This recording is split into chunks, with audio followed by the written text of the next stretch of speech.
तो दोस्तों हम बात करते हैं इस चैप्टर की थ्योरी से संबंधित जो भी आने वाले या आगामी प्रश्न हैं उन प्रश्नों की थ्योरी के बारे में हम वन बाई प्रश्न को अच्छे तरीके से समझेंगे और इसकी थ्योरी के कंसेप्ट समझेंगे कि एक्चुअल में होता क्या है।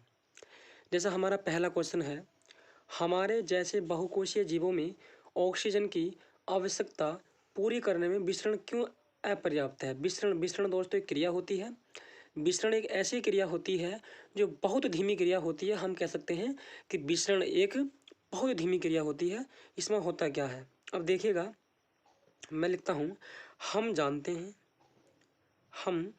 जानते हैं जो बहुकोशीय जीव होते हैं, बहुकोशीय जीव जिनमें कोशिकाएं बहुत ज़्यादा होती हैं, बहुकोशीय जीव या बहुकोशीय जीवों में सभी कोशिकाएं बहुकोशीय जीवों में सभी कोशिकाएं अपने आसपास के वातावरण के संपर्क में नहीं रह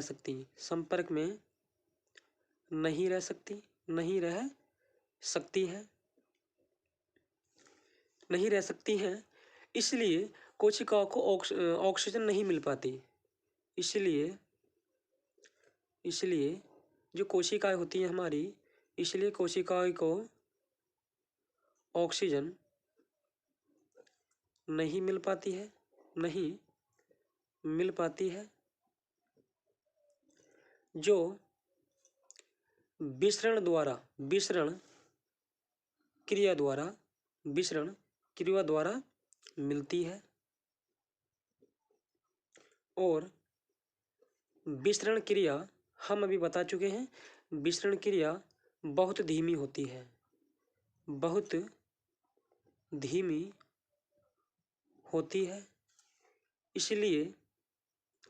इसलिए बहन या परिसंचरण द्वारा ऑक्सीजन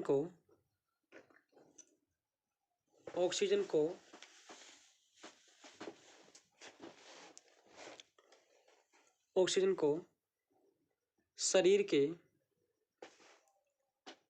निम्न भागों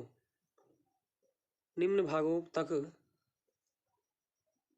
पहुंचाया जाता है। दोस्तों ये हमारा इस प्रश्न का आंसर हुआ। दोबारा समझिएगा, इस प्रश्न में कहा गया हमारे जैसे बहुकोशीय जीवों में ऑक्सीजन की आवश्यकता पूरी करने में विसरण क्यों अपर्याप्त है। तो दोस्तों विसरण इसलिए अपर्याप्त है क्योंकि हमारे यहाँ पर बहुकोशीय जीव सभी कोशिकाएं अपने आसपास के वातावरण के सीधे संपर्क में नहीं रह सकती। इसका मतलब हम कह सकते हैं कि बहुकोशीय जीव अपने वातावरण में उसके सीधे संपर्क में नहीं रह सकते हैं, इसलिए कोशिकाओं को ऑक्सीजन पूर्ण रूप से नहीं मिल पाती है। और जो ऑक्सीजन मिलती है वो विसरण क्रिया द्वारा मिलती है। और हम अभी बता चुके हैं कि विसरण क्रिया बहुत ही धीमी होती है। जब ऑक्सीजन नहीं मिलती है तो परिसंचरण या बहन, जब हमारा भोजन अंदर जाता है तो वह भोजन बहन द्वारा या परिसंचरण द्वारा हमारे खून में मिल जाता है। अर्थात हम कह सकते हैं कि बहन या परिसंचरण द्वारा ऑक्सीजन को शरीर के निम्न भागों तक पहुंचाया जाता है। ये हमारा क्या हुआ दोस्तों, इस प्रश्न का उत्तर हुआ दोस्तों। इसी तरीके से हम अगले प्रश्न, दोस्तों अगला प्रश्न है हमारा, कोई वस्तु सजीव है। यदि कोई वस्तु सजीव है, इसका निर्धारण करने के लिए हमें किस मापदंड का उपयोग करेंगे या हम किस मापदंड का उपयोग करेंगे। तो हमें देखना है कि अगर कोई वस्तु जीवित है तो हमें पता कैसे चलेगा कि कौन कौन से ऐसे मापदंड है जिससे हम पता लगा सकते हैं कि यह वस्तु सजीव या जीवित है। तो दोस्तों सबसे पहला जो हमारा मापदंड है वो है दोस्तों गति। हम गति से पता लगा सकते हैं कि वस्तु सजीव है या निर्जीव है। निर्जीव वस्तु कभी भी गति नहीं करेगी, लेकिन सजीव वस्तु हमेशा गति करेगी। यह हम कह सकते हैं कि मरा हुआ व्यक्ति जो कि क्या है, निर्जीव हो चुका है, वो कभी भी गति नहीं करेगा, लेकिन जीवित व्यक्ति गति कर सकता है। पहला मापदंड हमारा हुआ गति। दूसरा मापदंड है वृद्धि से। अगर व्यक्ति सजीव है दोस्तों तो उसकी लगातार वृद्धि में क्या होता रहेगा, उसके लगातार वृद्धि में विकास होता रहेगा, जब वृद्धि बढ़ती रहेगी।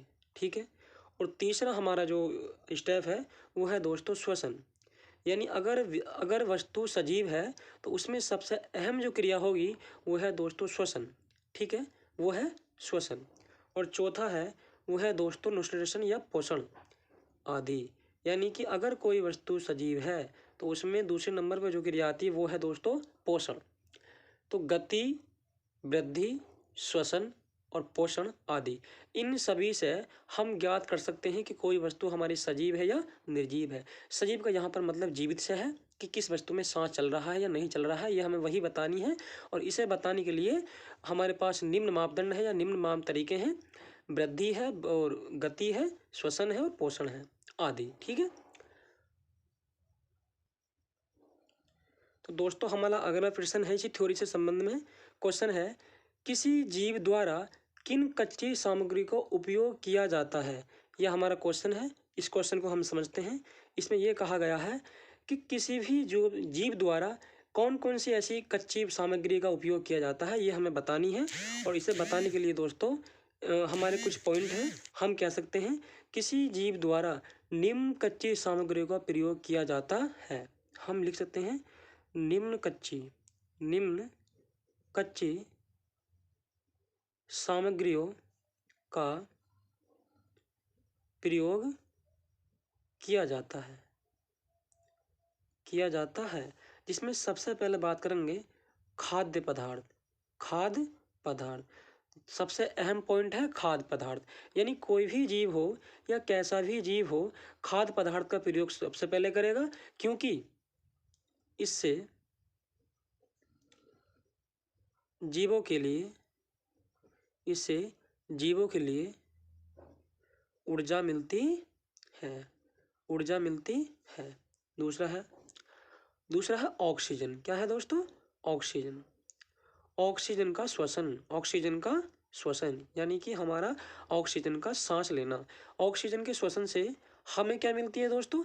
एटीपी फुल फॉर्म होती है एनिमो ट्राई फॉस्फेट। तो एटीपी के रूप में हमें क्या मिलती है?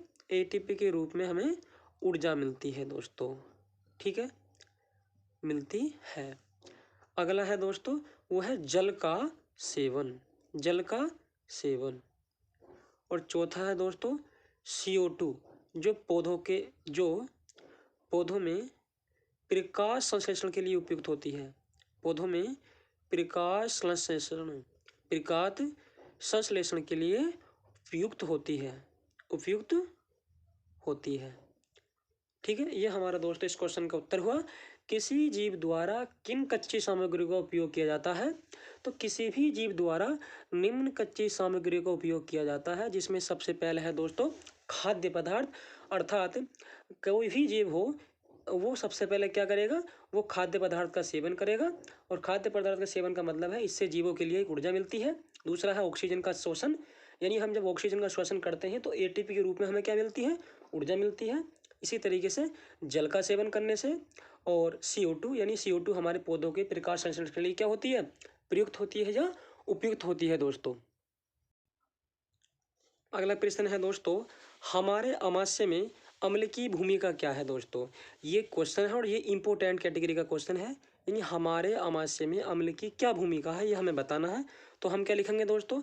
इसे समझते हैं। अमाशय हमारे क्या होता है? स्टोमच, यानी हमारे पेट के अंदर जो अम्ल होता है, जो एसिड होता है, उसका क्या योगदान होता है, हमें ये बात समझनी है। तो इसे ध्यान से लिखते हैं। हम लिखेंगे अमाशय में अम्ल की निम्नलिखित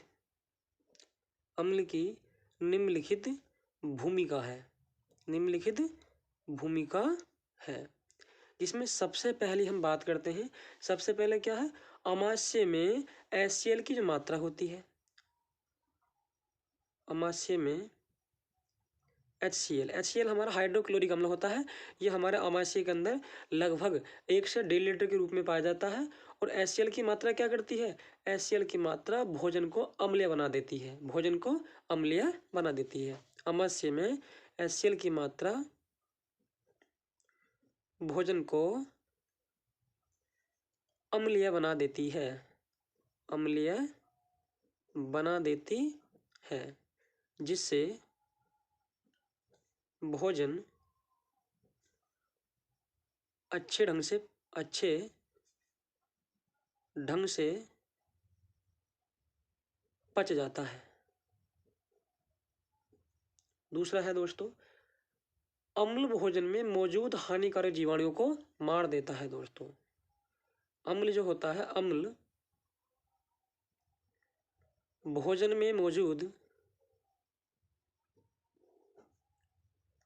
हानिकारक अम्ल भोजन में मौजूद हानिकारक जीवाणुओं को मार देता है। अगला है, अम्ल क्या करता है, अम्ल भोजन यानी हमारा ऐसा भोजन जो कैसा है, अधपका है, हम कह सकते हैं अधपके भोजन को किण्वन वो होता है जिसे हम कहते थे सड़ना, किण्वन या सड़ने से बचाता है। ठीक है दोस्तों, हमारा इस क्वेश्चन का ये आंसर हुआ। अमाशय में अम्ल की निम्नलिखित भूमिका है। अमाशय में जो HCl की मात्रा होती है वो हमारे भोजन को अम्लीय बना देती है। इससे क्या होता है, इससे भोजन अच्छे ढंग से पच जाता है। दूसरा, अम्ल होता क्या है, अगर अम्ल हमारे भोजन में मौजूद हानिकारक जीवाणु हैं तो अम्ल क्या कर देगा, अम्ल हमारे भोजन में मौजूद हानिकारक जीवाणुओं को बिल्कुल नष्ट कर देगा, या हम कह सकते हैं उन्हें मार देगा। इसी तरीके से अधपके भोजन यानी ऐसा भोजन जो हमारे पूर्ण रूप से पका नहीं है, या हम कह सकते हैं अधपचा या अधपचे, यानी ऐसा भोजन जो हमारे अमाशय में जाकर पचा नहीं है। और अम्ल करता क्या है, अगर पचा नहीं है भोजन तो इसे किण्वन या सड़ने से बचाता है। यही हमारी अम्ल की भूमिका होती है।